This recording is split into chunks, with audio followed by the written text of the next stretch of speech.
Hello friends, Tina's kitchen and रेसिपीजमध्ये तुमचं स्वागत आहे।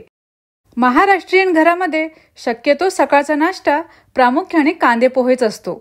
हा एकदम हलका फुलका आणि पोटभरीचा नाश्ता आहे। त्यासाठीच आज आपण अगदी नाश्ता सेंटरवर जसे मिळतात तसेच मऊ आणि लुसलुशीत कांदे पोहे कसे करायचे ते बघणार आहोत। बऱ्याच वेळा पोहे करताना ते चिवट होतात, त्याचा लगदा होतो, पण मी आज तुम्हाला अगदी अचूक पद्धत सांगणार आहे, जेणेकरून तुमचे कांदे पोहे एकदम मऊसूत तरीही मोकळे होतील आणि जास्त वेळ हे कांदे पोहे असेच मऊ राहतील। तर अशा छान छान रेसिपी बघण्यासाठी चॅनलला सबस्क्राइब करा आणि सोबतच बेल आयकॉनवरही क्लिक करा। चला तर मग व्हिडिओला सुरुवात करूया। त्यासाठी आपण इथे 2 कप मध्यम आकाराचे पोहे घेतले।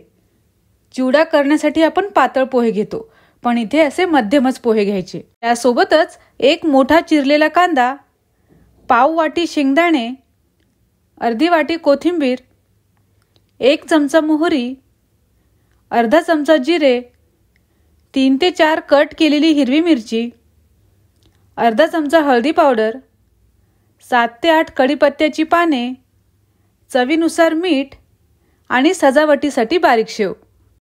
सुरुवातीला हे पोहे आपण धुवून घेणार आहोत। 2 पाण्याने हे पोहे स्वच्छ धुवून घ्यायचे आहे। 2 पाण्याने धुतल्यानंतर हे पोहे एका चाळणीवर टाकायचे। थोडे ते असे मोकळे मोकळे पसरून टाकायचे। 10 मिनिटासाठी हे पोहे आपल्याला असेच भिजत ठेवायचे। 10 मिनिटानंतर बघा, पोहे छान भिजले आहे। त्याला असं मोकळं मोकळं करून घ्यायचं। तर गॅसवर एक कढई ठेवून त्यात 1.5 पळी तेल टाकायचं। खूप जास्त तेल यात वापरायचं नाही। तेल गरम झालं की त्यात हे शेंगदाणे टाकून त्याला आपण तळून घेणार आहोत। गॅस कमी ठेवूनच शेंगदाणे कुरकुरीत होईपर्यंत आपल्याला तळून घ्यायचे आहे। शेंगदाणे जर कांद्यासोबत टाकले तर ते व्यवस्थित तळले जात नाही आणि खाताना ते कच्चे लागतात, त्यामुळे ते आधी थोडे तळून घ्यायचे। तर शेंगदाणे बघा आता छान तळले गेले आहे, ते आपण काढून घेऊयात।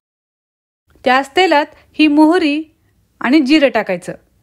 थोडंसं याला मिनिटभर भाजू द्यायचं आणि हे चांगलं भाजलं गेलं की त्यात हिरवी मिरची टाकायची। अशी मिरची आधी परतून घेतली की पोह्याला छान तिखट चव येते। आणि मिरची परतल्यानंतर त्यात कढीपत्त्याची पाने टाकायची। थोडंसं याला परतायचं आणि नंतर त्यात टाकायचा हा बारीक चिरलेला कांदा। गॅस मोठा ठेवूनच कांदा आपल्याला चांगला परतून घ्यायचा आहे। पोह्यासाठी कांदा परतत असताना कांदा खूप जास्त डार्क करायचा नाही, तो मऊसरच ठेवायचा, म्हणजे कांद्यातलं मॉइश्चर तसंच राहतं आणि पोहे मग आपले असेच मऊ राहतात। तुम्ही जर कांदा वातड होईपर्यंत लालसर परतला तर पोहे पण मग वातड होतील, म्हणून फक्त मऊसर होईपर्यंत याला परतायचं। तर हे बघा, कांदा परतले गेला आहे, कच्चा नाहीये, तो मऊसर झालाय। त्यात आता हळदी पावडर टाकून याला आपण थोडं परतून घेणार आहोत। खूप जास्त हळदी पावडर पण वापरू नका, नाहीतर पोहे थोडे कडवट होतील। आता हे परतून झाल्यानंतर त्यात हे पोहे टाकायचे आणि याला व्यवस्थितपणे असं मिक्स करून घ्यायचं। मिक्स करताना लक्षात घ्या, खालून झारा टाकायचा आणि मिक्स करायचं, म्हणजे पोहे तुटत नाही। मध्यम गॅसवर याला चांगलं 4-5 मिनिटे परतून घ्यायचं।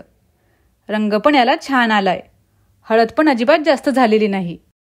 चांगलं मिक्स केल्यानंतर त्यात टाकायचे मीठ आणि हे तळून घेतलेले शेंगदाणे आणि याला पुन्हा एकदा चांगलं हलक्या हाताने मिक्स करून घ्यायचं। आता यावर झाकण ठेवून मंद गॅसवर फक्त 2 मिनिटाची वाफ याला काढायची। वरून त्यावर आता भरपूर अशी कोथिंबीर टाकायची आणि मिक्स करायचं आणि आता गॅसची फ्लेम बंद करायची।